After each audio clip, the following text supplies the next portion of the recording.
इस माह मुबारक को गफलत के अंदर हमने नहीं गुजारना, हीलों बहानों में हमने नहीं गुजारना। रमज़ान आता है, साथ ही मेरे मुआशरे के दोस्त जो हैं वो सोचना शुरू कर देते हैं रोज़े आ गए, अब मैं तो मेहनत मजदूरी करने वाला बंदा हूँ, तो मैं रोज़े कैसे रखूँगा। एक बहाना सीधा सीधा ये हमारे सामने आ जाता है, मेहनत मजदूरी करने वाला बंदा हूँ, रोज़े कैसे रखूँगा, या मैं बीमार आदमी हूँ, रोज़े कैसे रखूँगा, मुझसे तो भूख बर्दाश्त ही नहीं होती, मैं रोज़े कैसे रखूँगा।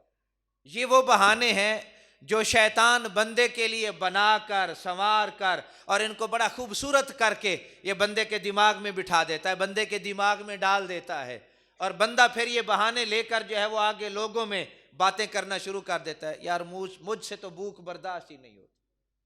मुझसे तो भूख बर्दाश्त ही नहीं होती। आप जरा तसव्वुर करें, अल्लाह ना करे कोई बंदा बीमार हो जाए, जब बंदा बीमार हो जाए और फिर उस बीमारी की कैफियत में बंदे की खुराक सिवाय एक ड्रिप के कुछ भी ना हो, तो बंदा उस वक्त सब कुछ बर्दाश्त कर रहा होता है, सब कुछ बर्दाश्त कर रहा है क्या कि अब वो जो खुराक वो भी ड्रिप के जरिए बंदे के जिस्म में मुंतकिल की जा रही है, बंदा उस पर राजी है, बंदा उस पर राजी है। लेकिन अगर यही बंदा भूख बर्दाश्त करके, उस वक्त बहाना क्या था, भूख बर्दाश्त ही नहीं होती, आज तेरी खुराक बनी है तो बनी क्या है, रब को नाराज करने वाले काम ना करें, रब के अजाब को जो है वो दावत देने वाले काम ना करें, काम हमेशा वो करें जिससे रब की रहमत हमारे ऊपर नाजिल हो, काम हमेशा वो करें जिससे रब का करम हमारे ऊपर नाजिल हो। हदीस पाक में हजरत उबादा बिन सामित रज़ियल्लाहु ताला अन्हु आप कहते हैं, हुजूर ने इरशाद फरमाया,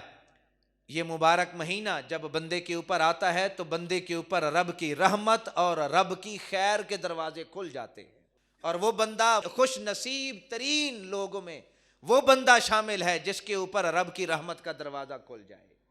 खैर का दरवाजा खुल जाए। उस बंदे की आप खुद सोचें कि वो कितना नेक आदमी होगा, मुत्तकी आदमी होगा, वो परहेजगार आदमी होगा जो रब की रहमत में जिंदगी गुजार रहा है। और हमारे हीले बहाने हमें रब से दूर ले जाते हैं, लेकिन हमें फिर भी परवाह कोई नहीं होती। और दूसरा बहाना जो हमने घड़ के रखा हुआ है वो क्या है, नमाज तरावी नहीं पढ़ी जाती, इतनी देर कौन खड़ा हो, 20 तरावियां कौन पढ़े, कैसे पढ़ें। और अगर उसी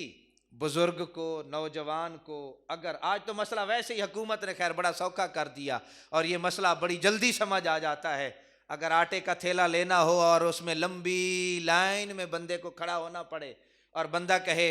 यार इधर आपका जो है वो घंटा लग जाएगा, 2 घंटे लग जाएंगे, तो आप खड़े रहेंगे, हाँ मैं जरूर खड़ा रहूंगा। आटे का थैला लेने के लिए घंटा भी खड़ा होना पड़े, 2 घंटे भी खड़ा होना पड़े, बंदा कहेगा आटे का थैला लेकर जाऊंगा। और अगर 20 नमाजे तरावी, 20 रकात नमाजे तरावी पढ़नी पड़ जाए तो और 1 घंटा लग जाए,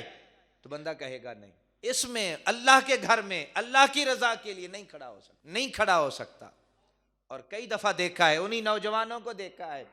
कि वो पासपोर्ट बनवाने के लिए या शनाख्ती कार्ड बनवाने के लिए लंबी लंबी लाइनों में खड़े होते हैं। भाई इधर क्या कर रहे हो, बारी कब आनी है, 3 घंटों का टाइम दिया है,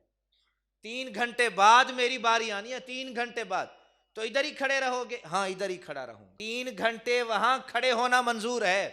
रब की बारगाह में आधा घंटा खड़ा होना जो है ये बर्दाश्त नहीं होता। अपना जरा जायजा लें, हम सब जरा मुहासबा करें, हम सब अपना,